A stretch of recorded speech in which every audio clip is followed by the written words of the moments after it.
നിരവധി വർഷകാലമായി അഭ്രപാളികളിലൂടെ ലോക മലയാളികൾക്ക് വിവിധ സന്ദേശങ്ങൾ നൽകിക്കൊണ്ടിരിക്കുന്ന പ്രിയപ്പെട്ട സിദ്ദീഖ് കുടിയത്തൂർ, നമുക്കൊക്കെ അറിയുന്ന ലീഗ് വീരാൻ എന്നറിയപ്പെടുന്ന ഏറ്റവും ശ്രദ്ധേയമായ കലാകാരൻ.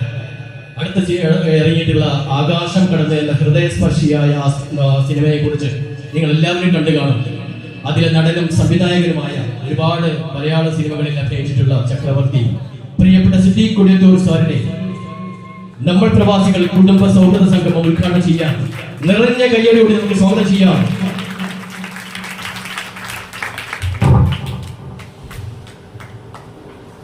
വേദിയിലിരിക്കുന്ന വിശിഷ്ട വ്യക്തിത്വങ്ങളെ, സദസ്സിലുള്ള വിശിഷ്ട വ്യക്തിത്വങ്ങളെ, നമ്മൾ പ്രവാസികൾ കുടുംബ കൂട്ടായ്മയുടെ ഈ 5ാമത് ഒത്തുകൂടൽ, കൂടിച്ചേരൽ ദൈവത്തിന്റെ നാമത്തിൽ ഔദ്യോഗികമായി ഉദ്ഘാടനം ചെയ്തതായിട്ട് അറിയിക്കുകയാണ്. പ്രവാസത്തിന്റെ സന്തോഷങ്ങളും വേദനകളൊക്കെ അനുഭവിച്ച ആളുകളോട് വീണ്ടും അതിനെക്കുറിച്ച് പറയുക എന്നുള്ളതാണ് ഒരു വലിയ വധമായിട്ട് ഞാൻ മനസ്സിലാക്കുന്നത്. പലപ്പോഴും നമ്മുടെ കാലിക്കറ്റ് എയർപോർട്ടിൽ ആളുകളെ പിക്ക് ചെയ്യാനും അതുപോലെ അവരെ യാത്രയാക്കാനൊക്കെ പോയിട്ടുണ്ട്. ആ പോകുന്ന സമയത്ത് ഞാൻ പ്രവാസിയല്ല, വിദേശത്ത് പോയി ജോലി ചെയ്യേണ്ട ഒരവസ്ഥ എനിക്ക് ഉണ്ടായിട്ടില്ല. പക്ഷെ ഈ അവിടെയൊക്കെ സന്ദർശിച്ച സമയത്ത് എനിക്കുണ്ടായിട്ടുള്ള പല അനുഭവങ്ങളുണ്ട്. കൂടുതലായിട്ട് എനിക്ക് സംസാരിക്കാനുള്ള സമയം ഇല്ലാന്ന് എനിക്ക് അറിയാം, എന്നാലും ചില കാര്യങ്ങൾ ഞാൻ നിങ്ങളുമായിട്ട് പങ്കുവെക്കാൻ. അപ്പൊ ഈ കൊണ്ടോട്ടി എയർപോർട്ടിൽ പോയിട്ട് അവിടെ പുറത്ത് നിൽക്കുമ്പോൾ 2 തരം അവസ്ഥകൾ നമ്മളവിടെ കാണാറുണ്ട്. തന്റെ പ്രിയപ്പെട്ടവരെ യാത്രയാക്കാൻ വന്നിട്ടുള്ള ആളുകൾ ഡിപ്പാർച്ചർ ഗേറ്റിന്റെ മുമ്പിൽ പോയിരിക്കുമ്പോൾ അവിടെ ഉണ്ടാവുന്ന വിരഹ വേർപാടിന്റെ വേദന, കണ്ണീര്, സങ്കടങ്ങൾ. തൊട്ടിപ്പുറത്ത് ഒരു 10 മീറ്റർ 20 മീറ്റർ മാറി തങ്ങളുടെ പ്രിയപ്പെട്ട ഒരാൾ വരുമ്പോൾ ആ സമാഗമത്തിന്റെ സന്തോഷ കണ്ണീര്. ഈ 2 അവസ്ഥകൾ ഒരേ സമയം കാണാൻ പറ്റുന്ന ഒരു ഏരിയയാണ് ഈ എയർപോർട്ട് എന്ന് പറയുന്നത്. അത് നിങ്ങളോട് പറയേണ്ട ആവശ്യമില്ല, 2ഉം അനുഭവിച്ചവരാണ് നിങ്ങൾ. ഈ വേദന കാണുമ്പോൾ, ഒരാളുടെ വേദന കാണുമ്പോൾ, ദുഃഖം കാണുമ്പോൾ നമുക്ക് സ്വാഭാവികമായിട്ട് ദുഃഖം ഉണ്ടാവുക എന്നുള്ളത് ഒരു മനുഷ്യന്റെ ഒരു ഇൻബിൽറ്റ് പ്രകൃതിയാണ്. അപ്പൊ ഈ അവിടെ പോയി നിൽക്കുമ്പോ വിരഹത്തിന്റെ വേദന കാണുകയും അതേപോലെ സമാഗമത്തിന്റെ സന്തോഷങ്ങൾ കാണുകയും ചെയ്യുമ്പോൾ ഒക്കെ പലപ്പോഴും ഞാൻ ആഗ്രഹിച്ചു പോയിട്ടുണ്ട്, ഈ ഗൾഫിലേക്ക് പോവാതെ ഗൾഫിൽ നിന്ന് വരാനുള്ള എന്തെങ്കിലും ഒരു മാർഗം ഉണ്ടായിരുന്നെങ്കിൽ ഇത്ര നന്നായിരുന്നു. എന്തുകൊണ്ടാണ് പറയുന്നതെന്ന് വെച്ചാൽ പ്രവാസം എന്നുള്ളത് ഒരു പ്രതിഭാസമാണല്ലോ. ഇന്നത്തെ കാലത്തെ പ്രവാസത്തെക്കാൾ ഏറെ കൂടുതൽ ഞാൻ ചിന്തിച്ചിട്ടുള്ള ഒരു സംഗതി, ആദ്യമായിട്ട് കേരളത്തിൽ നിന്ന്, നമ്മുടെ നാട്ടിൽ നിന്ന് കുടുംബം പുലർത്താൻ വേണ്ടി ഗൾഫിലേക്ക് പോയിട്ടുള്ള ഏതെങ്കിലും ഒരാളുണ്ടാവുന്നു. ആരായിരിക്കും അത്? ഇന്ന് നമ്മൾ അവിടെ ഇറങ്ങുമ്പോൾ രാജകീയമായി സ്വീകരിക്കാനും ഒരു അലച്ചിലും അലയലും ഇല്ലാതെ നമ്മുടെ സുരക്ഷിത സ്ഥാനത്തേക്ക് എത്തിക്കാനും ഒക്കെയുള്ള ഒരുപാട് സംവിധാനങ്ങളും നാട്ടുകാരും ഒക്കെ ഉണ്ട്. പക്ഷെ ആദ്യമായിട്ട് ഉരുവിലൊക്കെ പോയിട്ട് ആ നാട്ടിൽ സ്വന്തക്കാരാരുമില്ലാത്ത, നമ്മുടെ നാട്ടുകാരാരുമില്ലാത്ത ഒരു അവസ്ഥയിൽ അവിടെ എത്തിയ ഏതൊരു മലയാളി ഉണ്ടാവും. നമുക്ക് മുമ്പ് ഒരു വഴി തുറന്നു നിന്നിട്ടുള്ള മലയാളി. അങ്ങനെയുള്ള നമ്മുടെ ഏതെങ്കിലും അറിയപ്പെടാത്ത മലയാളിയുടെ ഒരു ചിന്ത നമ്മുടെയൊക്കെ മനസ്സിൽ ഉണ്ടാവണം എന്നുള്ളതാണ് എനിക്ക് പലപ്പോഴും തോന്നിയിട്ടുള്ള ഒരു സംഗതി. പ്രവാസത്തെ കുറിച്ച് പറയുമ്പോ പറയാം, ഇപ്പൊ സമയമില്ല എന്നൊക്കെ സമയമില്ല എന്ന് മനസ്സിലായിരുന്നു.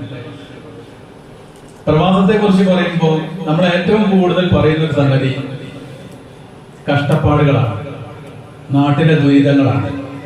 10, 25, 30 വർഷങ്ങൾ പ്രവാസിയായി നിന്ന് നാട്ടിലേക്ക് വന്നിട്ട് വന്നിട്ട് പോലും എല്ലാം നഷ്ടപ്രവാസികളുടെ കഥകൾ നമ്മൾ കേൾക്കാറുണ്ട്, ഗൾഫുകാരന്റെ കഥകൾ കേൾക്കാറുണ്ട്. സ്വന്തം ജീവിതം കത്തിച്ച് കളഞ്ഞിട്ട് നാട്ടിലുള്ള കുടുംബത്തിന് വെളിച്ചം നൽകിയ പ്രവാസികളെ നമ്മൾ കേൾക്കാറുണ്ട്. പക്ഷെ എനിക്ക് അപ്പോഴൊക്കെ നമ്മൾക്ക് ഈ സിമ്പതി പറയുന്ന സമയത്തൊക്കെ അതിന്റെ ഒരു മറുവശം ചില സമയത്ത് പല സന്ദർഭങ്ങളിലും പല പരിപാടികളിലും ഞാൻ പോയി പറയാറുണ്ട്. ഇവിടെയും ഞാൻ അത് പറയാണ്. അത് ഒരുപക്ഷെ നിങ്ങൾക്ക് രസിച്ചുകൊള്ളണമെന്നില്ല, എന്നാലും പറയേണ്ട സംഗതി പറയാതിരിക്കുക എന്നുള്ളത് ഒരു നീതികേടായി തോന്നുന്നത് കൊണ്ടാണ് ഞാനത് പറയുന്നത്. പല പ്രവാസികളുടെയും ഗൾഫുകാരുടെയും വീടുകളിലുള്ള കഷ്ടപ്പാടുകൾ അല്ലെങ്കിൽ ദുഃഖകരമായിട്ടുള്ള അവസ്ഥകൾ ഉണ്ടാക്കി തീർക്കുന്നതിൽ ഒരു പരിധി വരെ ഗൾഫുകാർക്കും പങ്കുണ്ട് എന്നുള്ളത് തന്നെയാണ് നമ്മൾ നിഷേധിച്ചാലും ഒരു സത്യമായിട്ട് മനസ്സിലാക്കാൻ പറ്റുന്നത്. എന്താണെന്ന് ചോദിച്ചാൽ, സ്വന്തം കുടുംബത്തെ പോറ്റാൻ വേണ്ടിയിട്ടാണ് ഓരോരുത്തരും ഗൾഫിലേക്ക് പോകുന്നത്. പക്ഷെ സ്വന്തം കുടുംബത്തിന് സമ്പത്ത് കൊടുക്കുമ്പോൾ, പൈസ അയച്ചു കൊടുക്കുമ്പോൾ അതിന്റെ കൂടെ ഒരു സാമ്പത്തിക വിദ്യാഭ്യാസം കൂടി കൊടുക്കാൻ പലർക്കും കഴിയുന്നില്ല എന്നുള്ളത് ഇത്തരം കുടുംബങ്ങളിലുള്ള സാമ്പത്തിക കഷ്ടപ്പാടുകൾക്ക് ഒരു വലിയ കാരണമായി തീരുന്നുണ്ട്. അത് നിങ്ങൾക്ക് സ്വയം ആലോചിച്ചാൽ മനസ്സിലാക്കാം. ഒരു കുടുംബത്തില് ഭാര്യ ഉണ്ടാവും, 2-3 മക്കളുണ്ട്. പിതാവ് കുടുംബനാഥൻ ഗൾഫിലേക്ക് പോവാണ്. സ്വാഭാവികമായിട്ട് നമ്മുടെ നാട്ടിലുള്ള ഒരു അവസ്ഥ എന്താന്ന് ചോദിച്ചാല്, അദ്ദേഹം ഗൾഫിലേക്ക് പോയിട്ട് അധ്വാനിച്ചിട്ട് അയച്ചു തരുന്ന പൈസ അനുഭവിക്കുന്ന ഒരു വിഭാഗമായിട്ട് മക്കളും ഭാര്യയും ഇവിടെ നാട്ടിൽ നിൽക്കുക എന്നുള്ളതാണ് കണ്ടുവരുന്ന ബഹുഭൂരിപക്ഷത്തിലുള്ള ഒരവസ്ഥ. പക്ഷെ അവിടെ ചില സാമ്പത്തിക വിദ്യാഭ്യാസം ഭാര്യക്കും മക്കൾക്കും കൊടുക്കുന്നതിൽ പലരും പരാജയപ്പെട്ടു പോകുന്നുണ്ട്. ഞാൻ പറയുന്നത് സത്യമാണ് അല്ല എന്നുള്ളത് നിങ്ങൾ സ്വയം ഒന്ന് ചിന്തിക്കാം. കുട്ടികൾക്ക് കുട്ടികളെ സ്നേഹിക്കാറുണ്ട്, കുടുംബത്തെ സ്നേഹിക്കുന്നുണ്ട്. പക്ഷെ ഈ സ്നേഹം പലപ്പോഴും റോങ് വേയിലൂടെയാണ് പോയിക്കൊണ്ടിരിക്കുന്നത്. എന്താണ് സ്നേഹം എന്നുള്ളതിനെ ഡിഫൈൻ ചെയ്യാൻ പലപ്പോഴും നമുക്ക് സാധിച്ചിട്ടില്ല. ഒരാളോട് ചോദിച്ചാൽ, നിങ്ങൾ സ്വയം നിങ്ങളോട് ചോദിക്കാം, എന്താണ് സ്നേഹം, കുട്ടികളോട് കാണിക്കുന്ന സ്നേഹം എന്താണെന്നുള്ളത് സ്വയം ഒന്ന് ചോദിച്ചിട്ട് നിങ്ങൾ എന്താണ് നിങ്ങളുടെ മനസ്സിൽ വരുന്ന ഉത്തരം? പലർക്കും എന്താണ് ഉത്തരം? കുട്ടികൾ പറയുന്നത് മുഴുവൻ വാങ്ങിച്ചു കൊടുക്കുക, കുട്ടികളുടെ ആഗ്രഹങ്ങൾ മുഴുവൻ നിറവേറ്റി കൊടുക്കുക, കുട്ടികൾക്ക് നല്ലോണം വയറ് നിറച്ച് ഭക്ഷണം കൊടുക്കുക. ഇപ്പൊ ചില ഉമ്മമാരൊക്കെ ഉണ്ടാവും, കൂടുതൽ പ്രായം ചെന്ന ഉമ്മമാരൊക്കെ ഉണ്ടാവും, അവർക്ക് കുട്ടികൾക്ക് ഭക്ഷണം വേണ്ടെങ്കിലും വയറ് നിറച്ച് തള്ളിക്കയറ്റി കൊടുക്കുന്നതാണ് സ്നേഹം എന്നുള്ളതാണ് അവർ തെറ്റിദ്ധരിച്ചിരിക്കുന്നത്. ഈ സ്നേഹത്തെ നമ്മൾ ശരിക്കും മനസ്സിലാക്കാത്തതിന്റെ ഒരു പ്രതിഫലനം കൂടിയാണ് നമ്മുടെ കുടുംബത്തിലുണ്ടാവുന്ന പ്രയാസങ്ങൾ എന്ന് മനസ്സിലാക്കുക.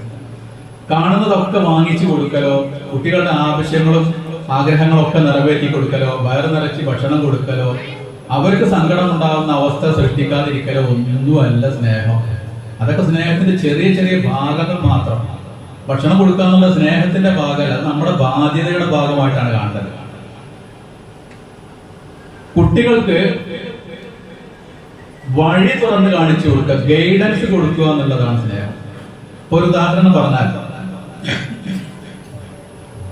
ഒരു 10ാം ക്ലാസ് കഴിഞ്ഞ ഒരു ചെക്കൻ അല്ലെങ്കിൽ ഒരു +2 കഴിഞ്ഞ ചെക്കൻ നമ്മള് പരീക്ഷ ഒക്കെ പാസ്സായി കഴിഞ്ഞാൽ അവന് ഓഫർ കൊടുക്കും, നിങ്ങൾക്ക് ബൈക്ക് വാങ്ങിത്തരാം അല്ലെങ്കിൽ ഒരു ഐഫോൺ വാങ്ങിത്തരാം എന്നൊക്കെ പറഞ്ഞിട്ട്. ഇത് സ്നേഹമല്ല. ശരിക്കും ആവശ്യങ്ങൾ നിറവേറ്റി കൊടുക്കുക എന്നുള്ളതാണ് സ്നേഹം. ആഗ്രഹങ്ങൾ നിറവേറ്റി കൊടുക്കുന്നതല്ല സ്നേഹം. അവന് ഒരു ഘട്ടം എത്തുന്നത് വരെ, ഒരു 18 വയസ്സ് 20 വയസ്സ് എത്തുന്നത് വരെയുള്ള അവന്റെ ആവശ്യങ്ങൾ നമ്മൾ നിറവേറ്റി കൊടുക്കുക. ഭക്ഷണം, വസ്ത്രം, ജീവിക്കാനൊരിടം, ഇങ്ങനെയുള്ള ആവശ്യങ്ങളോ അത്യാവശ്യങ്ങളോ.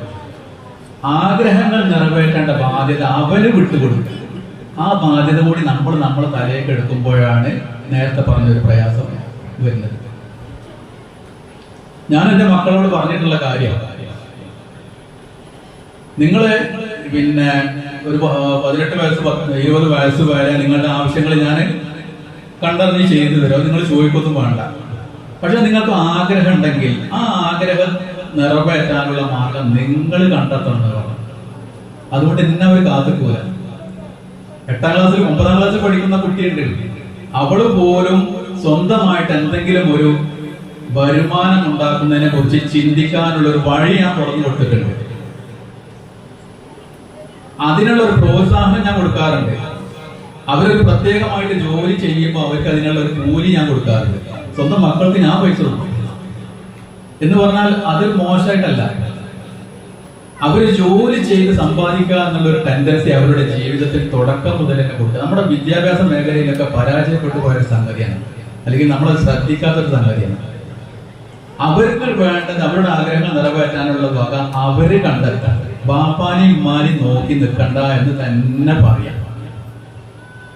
ഈ ഒരു വിദ്യാഭ്യാസം ഇല്ലാത്തത് കൊണ്ട് വന്നിട്ടുള്ള വേറൊരു പ്രശ്നം എന്താണെന്ന് അറിയാം.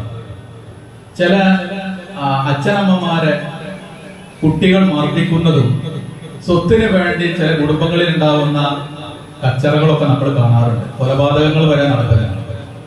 ഇതും നമ്മുടെ ഈ സാമ്പത്തിക വിദ്യാഭ്യാസത്തിന്റെ കുറവായിട്ടാണ് മനസ്സിലാക്കേണ്ടത്. ഞാൻ സമ്പാദിച്ചിട്ടുള്ള പൈസ എന്റേതാണ്, അത് എനിക്ക് തോന്നുന്ന രീതിയിൽ ചെലവഴിക്കാനുള്ള അവകാശം എനിക്കുണ്ട്.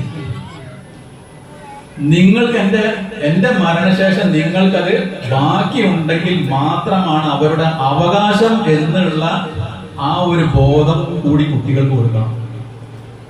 ഒരു ഏക്കർ സ്ഥലമുള്ള ഒരു രക്ഷിതാവ് അതിനൊരു 10 സെന്റ് വിൽക്കാൻ നോക്കുമ്പോൾ അവിടെ ആദ്യം ചാടി വീഴുന്നത് ആരാ? മക്കളായിരിക്കും. കാരണം അവരതിങ്ങനെ നോക്കി നിൽക്കുകയാണ്. വാപ്പ മരിച്ചു കഴിഞ്ഞാല് അത് വീതം വെച്ചിട്ട് നമുക്ക് എടുക്കാന്നുള്ളത്. എന്നിട്ട് അവിടെ അതിന്റെ പേരിൽ കച്ചറയും ബഹളവും അടിപിടിയൊക്കെ ഉണ്ടാക്കുന്ന ഒരവസ്ഥ. ഇവിടെ ഒരാളുടെ സ്വത്ത് അയാളുടെ മരണശേഷം മാത്രമേ മറ്റൊരാൾക്ക് അവകാശമുള്ളൂ എന്ന ബോധവും കുട്ടികൾക്ക് ഉണ്ടാക്കി കൊടുക്കുക എന്നുള്ളതാണ് ഇവിടെ. അതിൽ വന്നിട്ടുള്ള പരാജയങ്ങളാണ് പലപ്പോഴും ഇത്തരം പ്രശ്നങ്ങളൊക്കെ ഉണ്ടാക്കുന്നത്. അപ്പൊ രണ്ട് കാര്യം ഞാൻ പറഞ്ഞു. മൂന്നാമതൊരു സംഗതി, നേരത്തെ പറഞ്ഞ പോലെ ഗൃഹനാഥൻ ഗൾഫിലേക്ക് പോയാൽ, ഗൾഫിൽ നിന്ന് വേണ്ട വേറെ എവിടെയെങ്കിലും ജോലി ആവശ്യമായിട്ട് പോയാൽ വീട്ടിലുള്ള പെണ്ണുങ്ങൾക്ക് പണി എന്താണ്? മാസത്തിൽ വരുന്ന ആ എമൗണ്ട് നോക്കിയിരിക്കുക എന്നുള്ള പണി നമ്മൾ മാറ്റി നിർത്തുക. കാരണം 2 പേർക്കും തുല്യ അവകാശങ്ങളാണ്. ബാധ്യതയുണ്ട്. വീട്ടിലെ ഗൃഹനാഥന് ബാധ്യത ഉണ്ടാക്കി കുടുംബം നോക്കണം എന്നുള്ളത്. പക്ഷെ ആ ബാധ്യത മുഴുവൻ അദ്ദേഹത്തിന്റെ തലക്കിട്ട് നമുക്ക്, നമ്മൾ എന്ന് പറയുന്നത് നിങ്ങളെ കൂടി കൂടിയിട്ടാണ്, ഈ പെണ്ണുങ്ങളെ കൂടി കൂടിയിട്ടാണ് പറയുന്നത് കേട്ടോ. നമ്മൾക്ക് സമ്പാദിക്കാനുള്ള കഴിവും സ്കില്ലും ഒക്കെ ഉള്ള ഒരു സംഗതിയെ ജീവിതത്തിൽ ഉപയോഗപ്പെടുത്താതെ അത് നശിപ്പിച്ച് കളയുന്നതാണ് ഒരു വലിയ നഷ്ടമായിട്ട് നമ്മൾ മനസ്സിലാക്കേണ്ടത്. ഗൾഫിൽ നിന്ന് ഭർത്താവ് മാസത്തിൽ ലക്ഷക്കണക്കിന് രൂപ അയച്ചു തന്നോട്ടെ, അതൊക്കെ ചെലവാക്കാൻ വേണ്ടി കരാറെടുത്ത ഒരു വിഭാഗമായിട്ട് ആളുകൾ, പെണ്ണുങ്ങളും വീട്ടിലുള്ള പെണ്ണുങ്ങൾ മാറാൻ പാടില്ല. അതവിടെ ഡെപ്പോസിറ്റ് ആയിട്ട് കിടന്നോട്ടെ. കോടിക്കണക്കിന് രൂപ ഡെപ്പോസിറ്റ് ഉണ്ടെങ്കിൽ പോലും നിങ്ങൾക്കൊരു കഴിവുണ്ടെങ്കിൽ ആ കഴിവ് ഉപയോഗപ്പെടുത്തിയിട്ട് സ്വന്തം ഹസ്ബൻഡ് ഗൾഫിൽ സമ്പാദിച്ചു കൊണ്ടിരിക്കുന്ന അത്രയില്ലെങ്കിലും ഒരു ചെറിയ അളവിലെങ്കിലും നിങ്ങളുടെ സമ്പാദ്യം വീട്ടിലിരുന്നു കൊണ്ടോ അല്ലെങ്കിൽ നാട്ടിലൊരു ചെറിയ ജോലി ചെയ്തുകൊണ്ടോ സമ്പാദിക്കാൻ കഴിയുമെങ്കിൽ അത് ചെയ്യാതിരിക്കുക എന്നുള്ളത് പോലും കുടുംബത്തോട് ചെയ്യുന്ന ഒരു വലിയ അക്രമമായിട്ടാണ് ഞാൻ മനസ്സിലാക്കുന്നത്. ഇത് കണ്ടിട്ടാവണം നമ്മുടെ മക്കൾ മനസ്സിലാക്കേണ്ടത്. ജീവിക്കാൻ വേണ്ടി അധ്വാനിക്കുക, അല്ലെങ്കിൽ വരുമാനം ഉണ്ടാക്കാനുള്ള മാന്യമായ രീതിയിൽ എന്തെങ്കിലും ജോലി ചെയ്യുക എന്നുള്ളത് കുട്ടികൾ മനസ്സിലാക്കാത്തടത്തോളം അത് മനസ്സിലാക്കാനുള്ള നമ്മുടെ മുൻപന്തിയിൽ നിൽക്കേണ്ട ഒരു ടീമായി മാറണം ഈ രക്ഷിതാക്കളൊക്കെ. അപ്പൊ ഇത്തരം ചില മേഖലകളിലുള്ള നമ്മുടെ ഒരു അറിവില്ലായ്മ, ഒരു പിന്നെ പോയിന്റ് കൂടി പറഞ്ഞിട്ട് ഞാൻ അവസാനിപ്പിക്കാം. ചില ആളുകളൊക്കെ ഗൾഫ് നിർത്തി വരാറില്ല, ഇനി നാട്ടിൽ എന്തെങ്കിലും നോക്കാന്ന് പറഞ്ഞത്. എന്നിട്ട് അവർ നാട്ടിലെത്തിയിട്ട് ഒരു ബിസിനസ് തുടങ്ങും. ബിസിനസ് തുടങ്ങിയിട്ട് അതുവരെ 20, 25, 30 വർഷം സമ്പാദിച്ച സമ്പാദ്യം നാട്ടിൽ വന്നൊരു ബിസിനസ് തുടങ്ങിയിട്ട് 1 വർഷം കൊണ്ട് മുഴുവനും പൊട്ടിപ്പൊളിഞ്ഞ് വീണ്ടും ഗൾഫിലേക്ക് പോകുന്ന അനുഭവങ്ങൾ ഞാൻ പറയാതെ തന്നെ നിങ്ങൾക്ക് മനസ്സിലാവല്ലോ, കാണുന്നുണ്ടാവല്ലോ. ഇവിടെയും ചെറിയൊരു എഡ്യൂക്കേഷൻ കുറവുണ്ട്. ഒരു ബിസിനസ് തുടങ്ങുമ്പോൾ മാർക്കറ്റ് സ്റ്റഡി നടക്കുന്നില്ല. പലരും തുടങ്ങുന്നത് 10 ഹോട്ടലുള്ള സ്ഥലത്ത് ഒരു 3-മതൊരു അല്ലെങ്കിൽ 11-മതൊരു ഹോട്ടൽ കൂടി ഉണ്ടാക്കുന്നു. ഒരു 10 ടെക്സ്റ്റൈൽസ് ഉള്ള സ്ഥലത്ത് ഒരു 11-മതൊരു ടെക്സ്റ്റൈൽസ് കൂടി ഉണ്ടാക്കില്ല. എന്നിട്ട് അവിടെ കച്ചവടമില്ലാതെ അത് പൂട്ടിപ്പോകുന്നു. 10 ലക്ഷം കൈവശമുള്ള ഒരാള് 5 ലക്ഷം കൂടി ലോൺ എടുത്തുകൊണ്ട് ഒരു ബിസിനസ് തുടങ്ങുന്നു. അവസാനം കിട്ടുന്നത് മുഴുവൻ ലോൺ അടച്ചു തീർത്തിട്ട് ബിസിനസ് പൊട്ടിപ്പൊളിച്ചിട്ട് അവർ മടങ്ങുന്നു. അപ്പൊ സമ്പാദ്യം എങ്ങനെ ചെലവഴിക്കണം എന്നുള്ളതും എങ്ങനെ സമ്പാദിക്കണം എന്നുള്ളതും ആരൊക്കെ സമ്പാദിക്കണം എന്നുള്ള കാര്യത്തിലൊക്കെ ഒരു വിദ്യാഭ്യാസം കൂടി ഇത്തരം കൂട്ടായ്മകളിലൂടെ കൊടുത്തെങ്കിൽ മാത്രമേ ഈ കൂട്ടായ്മക്ക് ഒരു അർത്ഥം ഉണ്ടാവുന്നുള്ളൂ. അതിന് ഇങ്ങനെ മീറ്റിംഗ് കൂടാതെ നിൽക്കണമെന്നൊന്നുമില്ല. നിങ്ങളുടെ വാട്സപ്പുകളിലൂടെ നിരന്തരമായിട്ട് ഇത്തരം കാര്യങ്ങളൊക്കെ ചർച്ചയിൽ വരട്ടെ. വേറെ ആവശ്യമില്ലാത്ത ഒരുപാട് സംഗതികൾ കുത്തിവാരി വലിച്ചിടുന്ന അതിന് പകരം ഇത്തരം ചില സംഗതികൾ കൂടി നിങ്ങളുടെ വാട്സപ്പ് കൂട്ടായ്മകളിൽ ചർച്ചയാവട്ടെ. ഈ കുട്ടികൾക്ക് പ്രത്യേകിച്ചും ഇതിലുള്ള വിദ്യാഭ്യാസം ആവട്ടെ. അതിനുള്ള ഒരു ചെറിയ വേദിയായിട്ട് ഈ വേദി കൂടി മാറട്ടെ എന്ന് മാത്രം ആശംസിച്ചുകൊണ്ട് എന്റെ എല്ലാവിധ ആശംസകളും പ്രാർത്ഥനകളും നേർന്നുകൊണ്ട് ഞാൻ അവസാനിപ്പിക്കുന്നു. എല്ലാവർക്കും നന്ദി.